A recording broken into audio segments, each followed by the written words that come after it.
Hello everyone, मैं सागर बम्बोली आप सभी का फिर से एक बार स्वागत करता हूँ कॉमर्स ट्रेजर पर। So today we are going to discuss about some more MCQs on Indian Contract Act 1872. If you have not seen the first video, link is in the description and in the I button. Do check it out, which are very important from exam point of view. So let's start the next few MCQs on Indian Contract Act. A contract which is either oral or written is called as. Now you have to remember this: whenever a contract is done in oral or in written, then it is called as an expressed contract. An express contract is one which is either written in terms of mail or letter or fax, etc., or it may be done also orally. And what is an implied contract? Implied contract is a contract wherein there is no oral or written contract, but because of the circumstances there will be an contract which may be arise. Quasi contract is nothing but it is a contract wherein essential elements sometimes may be missing, but then also it will be valid as per the law. The next question is, which type of contracts are based on the principle that no contract should be made on benefit of one person and loss of another? Now remember this, friends, this is very important. The contract which is based on this principle is quasi contract. Quasi contract says that whenever there is a situation wherein one party is getting a benefit and another party is incurring a loss, such contract cannot be done. For example, Mr. A has placed an order to Mr. B to give a dozen of mangoes, but Mr. B in confusion gives it to Mr. C and Mr. C consumes it. Then there becomes a quasi contract between Mr. B and Mr. C, which is what you have to remember as a quasi contract, wherein there is no oral contract or written contract, there is no offer, no acceptance, but then also this is an contract which will be enforceable by the law. The next question is, section 72 of Indian Contract Act 1872 deals with, from section 68 to section 72, all are the sections which comes under quasi contract, right? So section 72 is what? Section 72 deals with money paid by mistake or under coercion. So whenever you pay some money by mistake or under some pressure, then such case there exists an quasi contract between both the parties. Necessaries supplied to incapable person. So this is dealt under section 68 of your Indian Contract Act, which means that if you are supplying any necessities to an incapable person, that is a minor or an unsound person, then also there will be an contract between these parties even when the parties are not competent to enter into an contract. Payment by an interested person. Now what this means? Now in some cases there are some payments which are done by some interested parties in order to protect his interest. In such case there will be an quasi contract between the owner of that property and the person who has done the payment, that is the interested party. A simple example of this is, if you are holding a land on lease and there is some taxes which is to be paid to the government and government gives you a notice to pay the taxes or it will auction the land.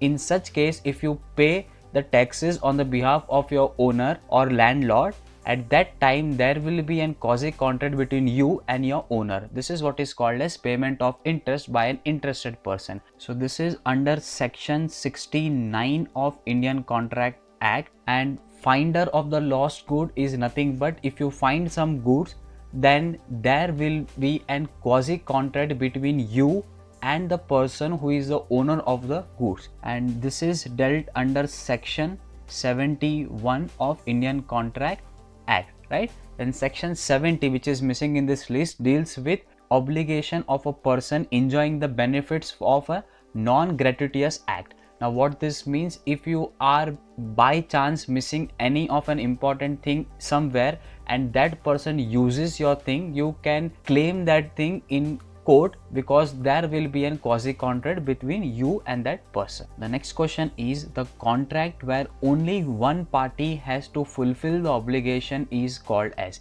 Now there are different types of contract. Express contract we saw, implied contract we saw, but a contract where only one party has to fulfill the obligation is called as unilateral contract. So very easy to understand. Simple example is, if you see an advertisement in newspaper to find a particular person and you find that person and call, then there will be an unilateral contract. Only you are doing the obligation in this particular case. Bilateral contract is nothing but when both the parties have to fulfill the obligations. One will be giving an offer and another will be accepting that offer. Multilateral, there is no such type of contract. Executive contract is a contract which is also called as bilateral contract.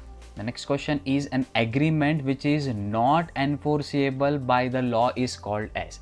Now, which cannot be enforced by a law, such agreement is called as void agreement. Right friends, void agreement is an agreement which cannot be enforced by the law. Now, what is an voidable agreement? See, voidable agreement, the name itself says that it is an agreement which can be avoided. You can either accept or reject that particular agreement, because this is usually done under coercion or under threat or not in a free consent. Valid contract is a contract which is valid as per the law and which is enforceable. You can file a case in the court if you have a valid contract in case of a breach of a contract. The next question is an contract which gives the aggrieved party or aggrieved party and choice to avoid the contract is called as I said to you friend, it is voidable contract. Voidable, avoidable, something like voidable and avoidable. This is usually done not under a free consent. So you as an party of the contract have an option either to accept that in future or either you can go and avoid that contract. The best example of this is someone threats you on gunpoint and says to sign your property, and you sign that particular property and give them, and if you want to file a case against that person, you can avoid such type of contract. So this is what is called as voidable contract. The next is which of the following is not a type of offer as per Indian Contract Act 1872. Now Indian Contract Act has given different types of offer. Offer is nothing but it is a proposal which you get. You can either accept the offer or reject the offer. General offer, definitely it is there as per the Indian Contract Act. General offer is an offer which is given to the general public, that is to everyone. Second is specific offer. Specific offer again is a type of offer. It is an offer which is given to a specific person. If I give an offer to any celebrity to act in my movie, then it is a specific offer. Only that celebrity can accept the offer or reject the offer. Cross offer, definitely this is also a type of offer. So cross offer is nothing but when two persons gives offer at the same time, that two identical offer, it is called as cross offer. So here both the parties unknowingly give the same offer to each other. If I give an offer to Mr. B and Mr. B also gives me the same offer unknowingly, in this case it is called as cross offer, and the person who accepts the offer first becomes the offeree and the person who has given the offer, he becomes the offerer. Sitting offer, no, there is no such type of offer. There is an offer called as standing offer. Standing offer is an offer wherein only single offer is given but multiple number of times acceptance will be given for that offer. Simple example is newspaper. Now in case of newspaper, if you are been given an offer of 1 month subscription, then only once you get an offer, but multiple times, that is as many times newspaper comes, you are accepting that particular offer. So single offer, multiple acceptance is called as standing offer. So sitting offer is the right answer in this question. The next question is giving wrongful information unknowingly without any intention of deceiving is called as. So wrongful information you are giving unknowingly but without any intention of deceiving or doing a fraud. This is called as misrepresentation. Remember, mistake is nothing but if you are not knowing a particular thing and you are doing an offer. Fraud is if you are knowingly try to commit and fraud with a person, then it is called as fraud. Coercion is nothing but if you are threatening someone to accept the offer, it is called as coercion. The next question is a contract to do or not to do something if some event collateral to such contract does or does not happen is called as. So very simple how you can remember this. They are talking about such an contract which may or may not be done in future. So you are entering into a contract but the performance of the contract depends upon some future event or some outcome, then it is called as contingent contract.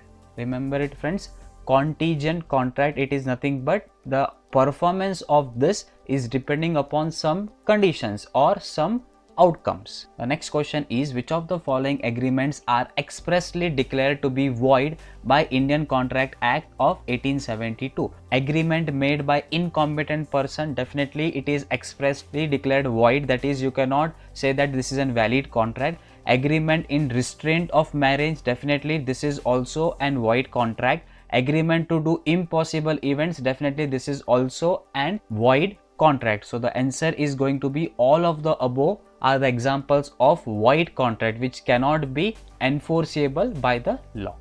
So hope you understood all these points.